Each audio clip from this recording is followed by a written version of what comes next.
প্রিয় কলিজার ভাই ও বোনেরা, ভিডিওটা দেখুন। কেন? দেশ এবং দেশের জাতির মঙ্গলের জন্য ভিডিওটা আপনাদের দেখা উচিত। ঠিক আছে।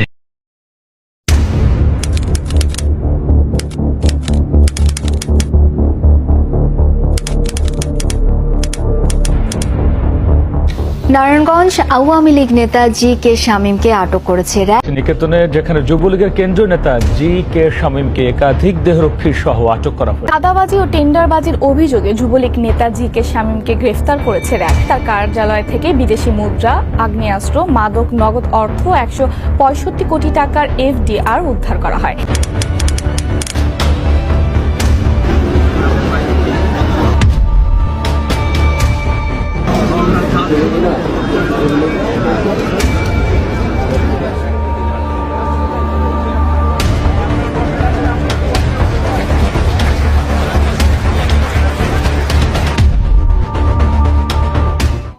দেখে শুনে ভোট দিন, গডফাদার মুক্ত বাংলাদেশ বুঝে নিন।